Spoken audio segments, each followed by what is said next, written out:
What's up everyone? I am Ryan, the king of the expats, and today, my minions, I come to you with valuable information. In the past 8 years, my partner Sarah and I have lived in Vietnam, China, Ecuador, and now Cambodia. We get around, kind of like your mom. Honey, your money, because you spend it, it spreads around. Today I want to talk to you about how we choose the country we're going to move to. How did we end up in Vietnam, China, Ecuador, Cambodia? There's always a lot of discussion about this topic in the comments section. Usually it's people saying that Thailand is way better than Cambodia. It's not, but it's not that simple. There's a lot that goes into these decisions. Where you choose to live depends on what you're planning on doing in the country. Are you going there to retire? Will you be working online? Are you just looking for a place to hide until things cool down? I can't tell you what country to move to, but I can tell you why we moved to the places we did, all the factors that went into it, what we learned along the way. And I'll even go over each place that we've lived. I'll tell you why we decided to live there and even why we decided to leave. All that, and all you have to do is this. Keep your eyes open.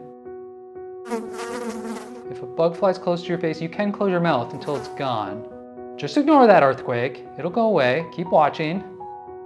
There seems to be a group of terrorists storming your building. I suggest that you ask them politely, can I watch the rest of this interesting video while you're doing your terrorist thing? Oh, okay, then run.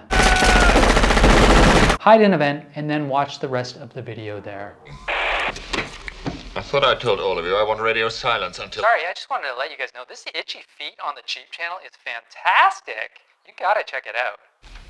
This is very kind of you. Y'all don't know people like this. Y'all don't know people like this. Y'all don't know people like this. Y'all don't know people like this. Oh my god, there's so much information here and I just gotta read it and I'm just pouring sweat in this stupid closed off apartment with no windows open because there's too much noise and you guys are all like, man, there's noise. For those of you that don't know, Sarah is a high school teacher, so probably the biggest factor when it comes to moving to a new country is her finding a job. Over the years, she's been doing 2-year contracts at various international schools, and every time we move, the quality of those schools goes up. There's actually a lot of room to move up the ladder when it comes to international teaching, not so much in the position, but in the actual school itself. In the early days, she was working for schools that only cared about profit. They didn't care about the education. There were unprofessional teachers.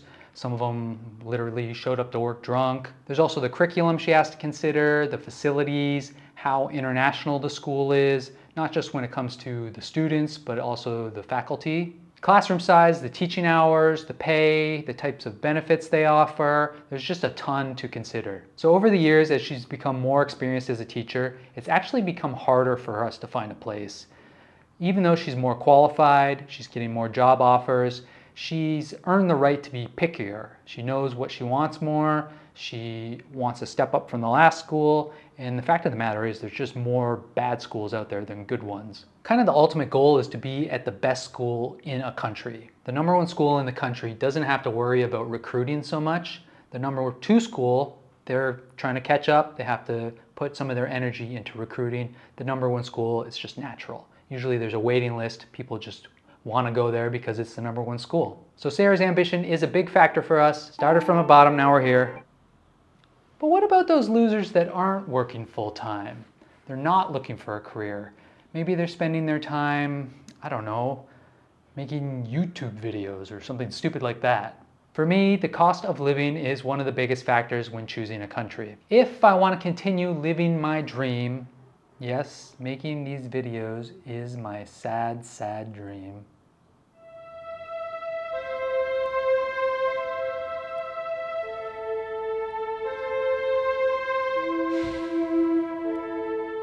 You got sad. I need to live in a country that's inexpensive. This also appeals to Sarah because it allows her to save more money. As an international teacher, she does not have a pension, so she needs to be smart about her money if she eventually wants to retire. The highest paying international teaching jobs are in the UAE, Dubai, Abu Dhabi. It's possible there in like 2 years to save up 100,000 USD. However, I am a big fan of pork and beer, so maybe that's not the place for me. Before choosing a country, we have to consider the quality of life. What do I want? how accessible is it in the country? Probably the biggest thing in this category for us is food. We love to eat, we love to go out to restaurants, we want to be able to go to restaurants and eat a variety of different foods. I would not move to a place that didn't have a dim sum restaurant, for example. I also want the place to have a decent craft beer scene. But that's just me. Maybe you're different. To each his own. To each his own. To each his own? To reach his bone? One of the things I love most about living in a foreign country is its foreignness. I love new experiences. I love seeing different ways of doing things, different ways of living. That being said, of course I'm going to miss some of the aspects from my own culture. That's why the expat scene is another thing that we have to consider when moving to a new country. This isn't just about how many expats are in the country, it's also about what type of expats are in the country. For example, the expat population in China tends to be a little bit younger. There's a ton of schools there, so they're more willing to hire a teacher who's just starting out. But in a place like Ecuador, there's a lot of retired Americans that go down there, and the expat population tends to be a little bit older there. You also want to consider how the expats are treated in that country. Not every place will welcome expats with open arms. All that said, there are exceptions, of course. And we've just been talking about countries when really we should be talking about cities. Thailand, for example, has beach cities. It has cities in the north that are a bit more chill. And then they have big metropolises like Bangkok. Personally, I wouldn't want to live in Bangkok, Phuket, Chiang Mai, maybe. But that's not where the jobs are. And we have to go where the jobs are. Sarah's goddamn ambition screwed us again. And to take it even further, the school's location should probably be taken into consideration. We love Kuala Lumpur. A job at the Garden International School might be good, but a quick look at a map and you'll see that the school is over an hour away from downtown KL by public transit. There are a lot of international schools, especially the bigger ones with a lot of facilities that are located on the outskirts of cities. We got a little saying in our apartment. When it's brown, drink it down. When it's black, send it back. So these are all things that we've learned over our 8 years of expat living. Now let's go through each place that we've lived and I'll tell you why we moved there and why we decided to leave there. So the first place we went was Vietnam. This was Sarah's first job after graduating Teachers College, so in some ways she was just getting her foot in the door. But Vietnam was one of our top choices. We had traveled Southeast Asia in 2012 and there was something about Vietnam that we really loved. We really wanted more of it. So we moved to Tu Yau Mat, a city that's about an hour's drive from downtown Ho Chi Minh. I really liked living there. I think I'd actually prefer it to living in Ho Chi Minh City. Tu Yau Mat is small, so it's not overwhelming. The expat community was also small, but it was very tight-knit. But to find a really good international school in a small city like this one, it's difficult. The school was very profit-oriented. Sarah was the only high school science teacher there, so it really made it difficult for her to get better at her craft. Career-wise, it just wasn't very fulfilling for Sarah. Plus, at the end of her 2-year contract, we had pretty much traveled all around Vietnam, so we decided it would be cool to try a new country. We ended up going to China because we had a couple of Chinese friends that convinced us, plus Sarah got a job offer at an IB school. Ooh, IB, that's so sweet. IB. I don't know what IB stands for. What does IB stand for? Irritable bowel? It's like this other language they talk. IB, PYP, DP, and you're like, oh, I know what DP means. And you like try to get in and they're like, that's not the type of DP we're talking about. The way I understand it, IB is a curriculum, I think. It's used by the best international schools in the world. So to have experience in IB is good for Sarah's career. And this school was willing to hire her without any experience. And they were willing to train her to send her to Singapore and to Hong Kong for training. So it was a good career move. The school was located in Chengdu, which was the first ever Asian city to be named a UNESCO City of Gastronomy. That excited us. Check out Chengdu City of Gastronomy, my series on the food in Chengdu. We did have a little bit of hesitation when moving to China. I think we were buying into the racism, is that the right word?